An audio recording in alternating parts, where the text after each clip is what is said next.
अस्सलाम वालेकुम दोस्तों। आज मैं आपको एक ऐसी सल्तनत के बारे में बताने वाली हूँ, एक ऐसा एम्पायर जो 600 साल तक, हाँ पूरे 600 साल तक दुनिया के दिल की धड़कन बना रहा, दुनिया के दिलों पर राज करता रहा।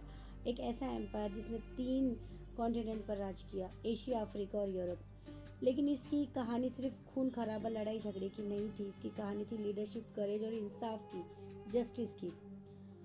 तो आपसे रिक्वेस्ट करना चाहूँगी, प्लीज़ वीडियो को पूरा देखिए, स्किप ना कीजिए ताकि आपको फुल इन्फॉर्मेशन मिल जाए। तो दोस्तों, स्वागत है आपका ओटोमन एम्पायर द लीजेंड। तो आज हम बात करने वाले हैं ओटोमन एम्पायर के बारे में। सोचिए दोस्तों, इतनी बड़ी सल्तनत की शुरुआत हुई थी सिर्फ एक छोटे से कबीले से, जिसका नाम था काई ट्राइब यानी काई कबीला, जिसके फाउंडर थे अर्तुगरुल गाजी।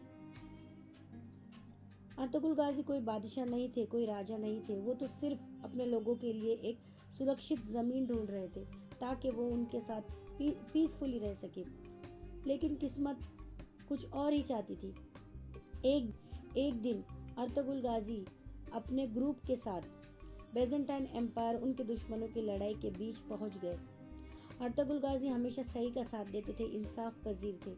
अर्तुगरुल ने सही का साथ दिया और बेजेंटाइन के दुश्मनों को हरा दिया। उनकी इस बहादुरी की वजह से बेजेंटाइन एम्पायर ने उन्हें इनाम में एक इलाका दिया जो सोगुत के नाम से जाना जाता है। यही जगह आगे चलकर ओटोमन एम्पायर का जन्म स्थान यानी बर्थ प्लेस बनी। अर्तुगरुल के बाद उनके बेटे आए, उस्मान गाजी। उस्मान सिर्फ बहादुर नहीं थे बल्कि एक विजनरी लीडर थे। उन्होंने कई कबीले को एक मजबूत इस्लामिक स्टेट में बदलना शुरू किया। साल था 1299। ओस्मान गाजी ने अपनी खुद की इंडिपेंडेंट सल्तनत का ऐलान किया और नाम पड़ा ओटोमन एम्पायर। धीरे धीरे उन्होंने बेजेंटाइन के कई किले जीते और उनकी ताकत बढ़ती चली गई। उस्मान के बेटे ओरहान गाजी ने बुरसा जीतकर वहां पहली कैपिटल बनाई।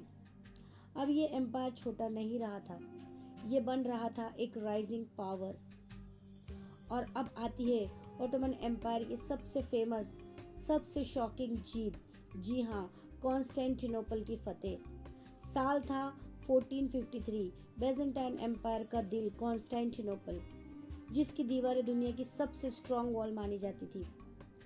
सब कहते थे ये शहर कभी नहीं जीता जा सकता था। लेकिन आता एक नौजवान सुल्तान महमूद सेकंड, जिसके दिल में एक ही ख्वाहिश थी, कॉन्स्टेंटिनोपल को फतेह करना। उनके पास थी दुनिया की सबसे बड़ी कैनन, बेसिलिका कैनन।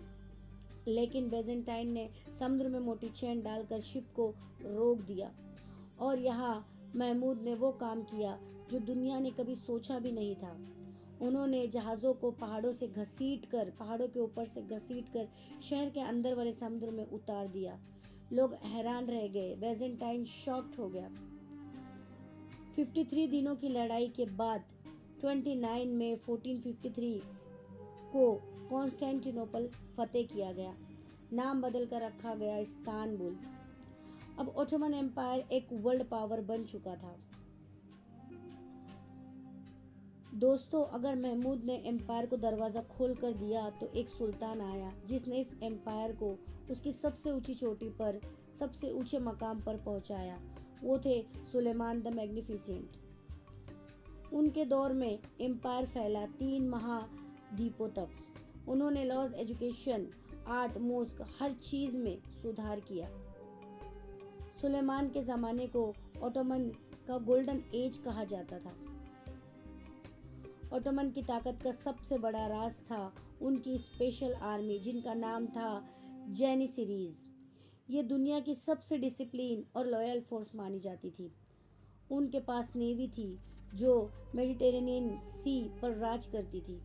उनके आर्किटेक्चर, ब्लू मोस्क, टोपकापी पैलेस आज भी दुनिया को हैरान करते हैं।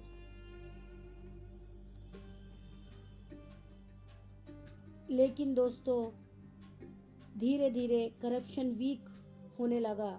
रूलर्स और यूरोपियन पावर की उनकी बढ़ती हुई ताकत ओटोमन एम्पायर को कमज़ोर करने लगी और कमज़ोर करती चली गई। वर्ल्ड वॉर फर्स्ट में एम्पायर हार गया और साल था 1922 में ओटोमन एम्पायर हमेशा के लिए ख़त्म हो गया। लेकिन इसका इतिहास, इसकी हिस्ट्री आज भी जिंदा है और जिंदा रहेंगी। ये कहानी हमें सिखाती है लीडरशिप, करेज और जस्टिस मिलकर किसी भी छोटे कबीलों को दुनिया का सबसे बड़ा एम्पायर बना सकते हैं। उम्मीद है आपको मेरी ये वीडियो पसंद आई होंगी, और अगर मेरी ये वीडियो पसंद आए तो प्लीज़ मेरे चैनल को सब्सक्राइब कीजिए, वीडियो को लाइक कीजिए और मुझे सपोर्ट करते रहिए।